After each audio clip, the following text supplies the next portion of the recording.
सम्मानित मंच को प्रणाम करता हूँ। समस्त संत समाज के श्री चरणों में शत शत वंदन अभिनंदन। आग लगी आसमान में झड़ झड़ पड़ेगा, संत न होता जगत में तो जल जाता संसार। यह बन विष की बेलड़ी गुरु अमृत की खान, शीश कटे जो गुरु मिले तो भी सस्ता जा, तो भी सस्ता जा। आज के सिणधरी की सुपावन धरा के प्रथम प्रतिभा सम्मान समारोह में उपस्थित जयपुर से हमारे बीच में पधारे आदरणीय ओम प्रकाश जी बड़गुजर साहब, बिहारी लाल जी साहब, भोलाराम जी, उत्तम जी सोलंकी, जितने भी प्रत्यक्ष और अप्रत्यक्ष रूप से मुझे आज इस मंच के माध्यम से सुन रहे हैं, क्योंकि समय और मंच की अपनी एक मर्यादा है, मैं हर किसी का नाम ले नहीं पाऊंगा। अत्यंत संक्षिप्त में अपनी बात रखना चाहूंगा। आप सभी का तहे दिल से, मेरे हृदय की आंतरिक अंतरतम की गहराइयों से आप सभी का स्वागत अभिनंदन। क्योंकि यह कार्यक्रम शिक्षा से जुड़ा हुआ है और हम सभी इतने लंबे समय से एक साधक के रूप में शिक्षा के क्षेत्र में अपना योगदान दे रहे हैं। मैं सबसे पहले आज इस मंच के माध्यम से जो छात्र सम्मानित हुए हैं उनको तहे दिल से बधाई देना चाहूँगा और यह सम्मान आपका हक है। ये बच्चे 10वीं और 12वीं क्लास में 90% से ज्यादा ला रहे हैं, तो अब इनसे ज्यादा हम क्या अपेक्षा रख सकते हैं? ये बहुत ही बड़ी बात है। मुझे यहाँ यह जो जमीन है, इस जमीन का मेरा अपना एक खिंचाव है। इस जमीन ने मुझे अपनी तरफ खींचा है। मैं आप सभी लोगों से यह निवेदन करना चाहूंगा कि मेरे स्वर्गीय पिताजी ने आज से 30 साल पहले इस गांव में सिलाई का काम किया हुआ है। तो मेरा यह एक खिंचाव था कि मैं इस जमीन में आप सभी लोगों से मिलूं, यहाँ के लोगों से मुखातिब हूँ। जो प्रतिभाएं हैं उनको बनाने के कोई फैक्ट्री और कारखाने नहीं होते। ये तो देवदारू वृक्ष की बातें होती है जो अपने आप पनपती है। इनको तो थोड़ा सा सपोर्ट चाहिए, इनको समर्थन की आवश्यकता है। आप सपोर्ट कीजिए। हम जिस जमाने में पढ़ते थे और मेरे से पहले की जो पीढ़ी है जो पढ़ी है, तो आप यकीन मानिए कि इतने संसाधन नहीं थे, इतनी फैसिलिटी नहीं थी। मैं आपको प्रत्यक्ष एग्जांपल देना चाहूंगा कि मेरे साथ ये मंच में एक सुरेश जी बैठे हैं। मेरी पोस्टिंग 2012 में राजकीय महाविद्यालय अबरूड में थी और ये सुरेश जी वहां से बीएड करे थे। दिन को तो ये सिलाई का काम करते थे और रात को पढ़ाई करते थे, और आज ये आप सबके सामने शिक्षक के रूप में सेवा दे रहे हैं। ऐसे हमारे सामने कई उदाहरण हैं। आदरणीय बिहारी लाल जी दर्जी हम सभी के मार्गदर्शक, ऐसे कई एग्जाम्पल हैं। तो शिक्षा के क्षेत्र में इन लोगों की प्रेरणा और मार्गदर्शक से ही हम सभी इनके रास्ते से चल करके समाज को कुछ दे सके। और आपको जो ये सम्मान मिला है, यह सम्मान आपके कंधों पर जिम्मेदारी है। ये जिम्मेदारी इस बात की है कि आपको सफल होकर के अपने हिस्से की सहभागिता इस समाज को पुनः लौटानी है।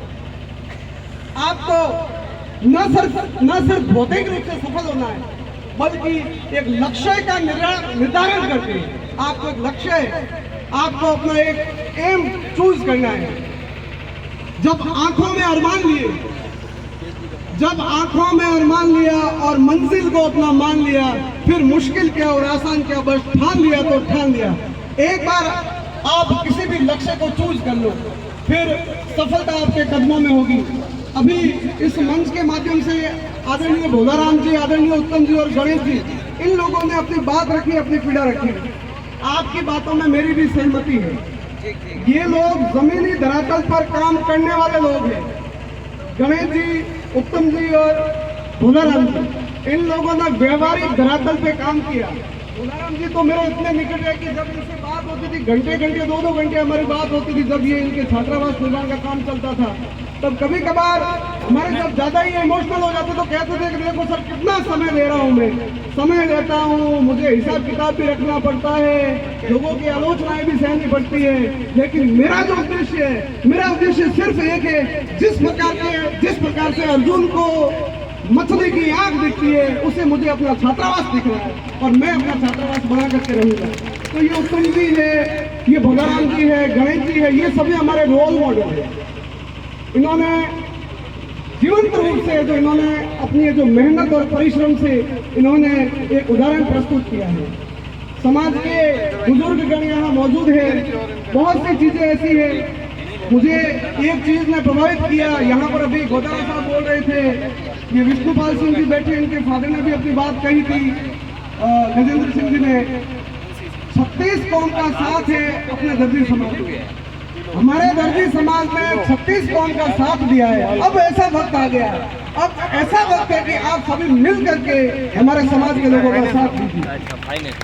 मुझे इस बात की खुशी है कि गजेंद्र सिंह जी ने ये कहा, एक राव जी आए थे, उन्होंने भी कहा कि भाई कि मैं 3 बीघा जमीन दे दूंगा, लेकिन आपको संगठित होना पड़ेगा। उनके ये शब्द मैंने सुने।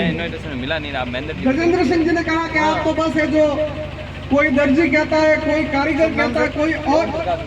अच्छा, ओम जबर सिंह, जबर सिंह,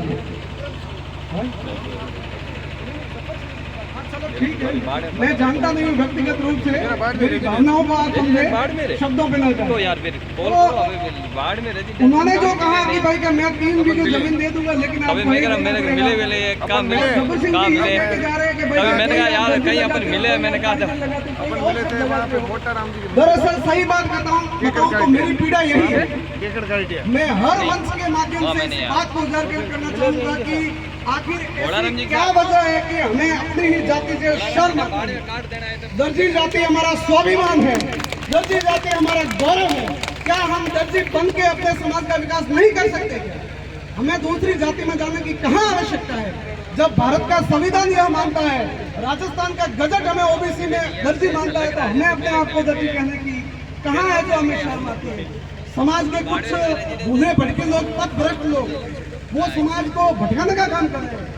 आपको उन चीजों को समझना होगा और समय रहते आप सभी बुजुर्गगण जो बैठे हैं, अभी गणेश जी ने एक बात कही थी कि भाई का युवाओं पे भरोसा करो, भरोसा करना चाहिए, इन लोगों का साथ देना चाहिए। आप ये जो उत्तम जी है, गणेश जी है, भोलाराम जी है, ऐसे लोगों का निश्चित रूप से साथ करना चाहिए जो समाज को तोड़ने का नहीं, समाज को जोड़ने का काम करते हैं। हमें उन युवाओं का साथ देना चाहिए।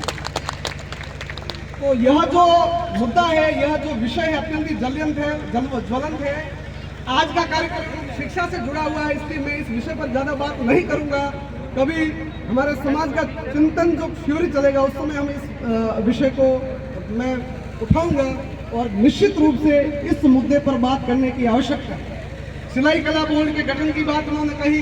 सिलाई कला बोर्ड के गठन की महती आवश्यकता है। आवश्यकता तो है, समाज के मौजूद लोग वहां पर जाएंगे, आप अपनी बात रखोगे कैसे? कोई अलग संगठन लेके जाता है, कोई अलग ट्रस्ट लेके जाता है, कोई अलग समिति लेके जाता है, वो खुद कंफ्यूज हो जाते हैं कि भाई तुम्हारे है क्या, आपके किस नाम से सेवा समिति बनी हुई है। तो इस बात पर विचार करना चाहिए, आपको चिंतन करने की आवश्यकता है। ये जो बच्चे हैं, ये कल का भविष्य है।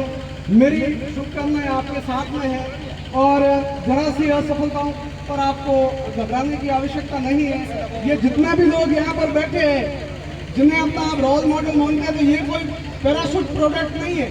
इन्होंने भी दुख देखा है, इन्होंने भी संघर्ष किया है। तो आपको असफलता से घबराने की आवश्यकता नहीं है। असफलता एक चुनौती है, इसे स्वीकार करो। असफलता एक चुनौती है, उसे स्वीकार करो। क्या कमी रह गई, सोचो और विचार करो।